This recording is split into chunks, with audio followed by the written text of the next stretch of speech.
All right, what's up? In this video, we're going to be comparing the Motorola Razr 50 or the Motorola Razr 2024 compared to the Motorola Razr Plus 2023 or the Motorola 40 Ultra. So depending on where you're from, that's the name. So it's the 50 or the 2024 or the 40 Ultra. I keep getting the names confused. If you've seen there were splits in that video, it's because, yeah, there's like a bunch of names. Let me take the case off, which this case does fit on the new 2024 one, but the cutouts for like the mics and all that are different. But if you need a case real quick and you have the one from last year, you can put it on this one. Now we're gonna call this a Plus, and then probably this one the 50 or the 2024, whichever, but I think this one I'm just call a Plus to make the video easier. The one on the left has brighter display, where this one goes to 3000 nits of brightness, and then the old one from last year, it's like 1300, I think it was. They both have LTPO OLED displays, and the one from this year has 3000 nits peak brightness, and then the one from last year, it's like 1400, and you can see like it is brighter. They're at the same brightness. I will say is the one from last year actually does have a bigger screen. The bezels are actually smaller on the one from last year. If you can see it, you can see it more on this one. That's way bigger because of the contrast colors.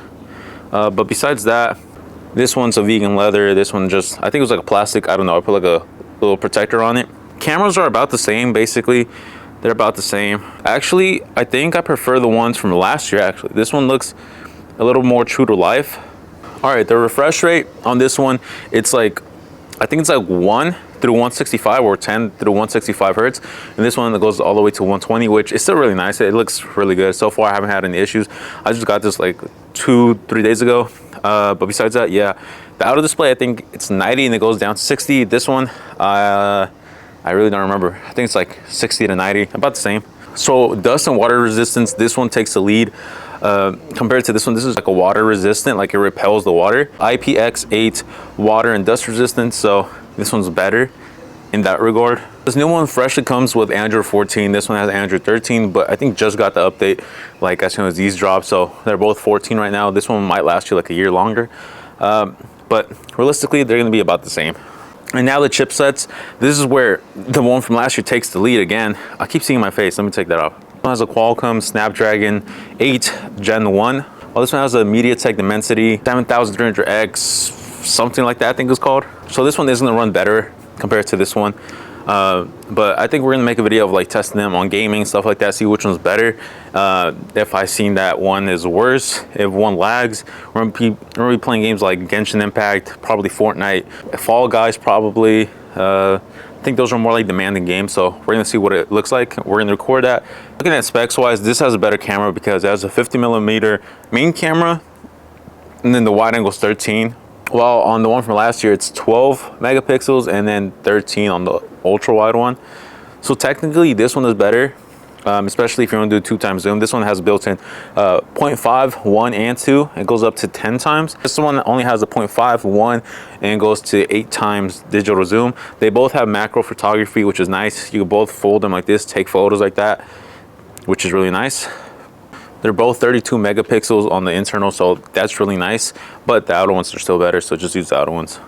This one has 3,800 milliamps, and this one has 4,200 milliamps. So this one technically is better, but since this has a better processor, they're gonna be about the same.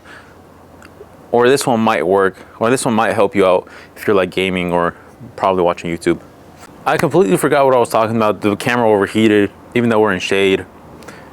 Yeah, anyways, the last few things to really cover is who's this for, which one should you get, what are my recommendations.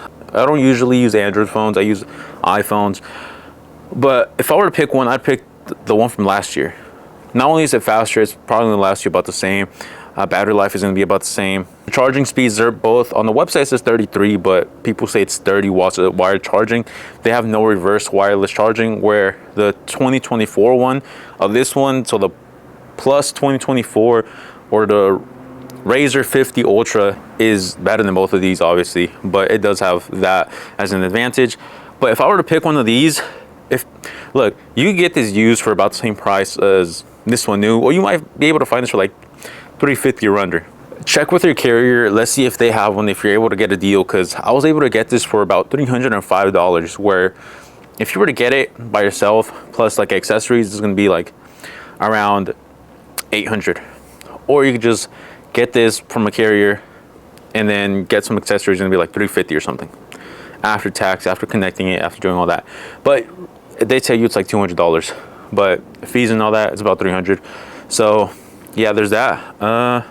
Besides that, I don't know. We're still gonna do some tests on it. Let me know what I should test on them. The creases are about the same, even though this one's like a year older. They're about the same. You can barely see them. Which one's flatter? They both look pretty flat to me, honestly. Yeah, like the creases aren't that bad in my opinion. They're about the same. They're even better than the Galaxy Z Flip 6. I have that. I've been having it for like a week and I think it's worse. You could feel it more. I mean, it's not bad, but you could for sure feel it more. I don't know if you can see that, but you can see it more and feel it more. Out of these, I like how this one feels because it's like squared off. It reminds me of an iPhone. But these feel really nice and comfortable. They don't feel uncomfortable using it without a case. This one, I ordered a case. So, I mean, I ordered a case for all of them. I don't like using my phones without a case. I don't want to scratch them. I don't want to do anything to them, especially because they're very expensive. But yeah, we're going to be comparing these two, pros and cons. But out of these two, I think you should get this one. Let me know what you guys think. Which one you guys have? Oh, dude, it's already dirty. No. No. See, this is why I want a case on it. Crap. I'm going to put it on my portable charger. All right. Make sure to like, comment, subscribe. Let me know what I should do. I think that's pretty much it. Make sure to like, comment, subscribe.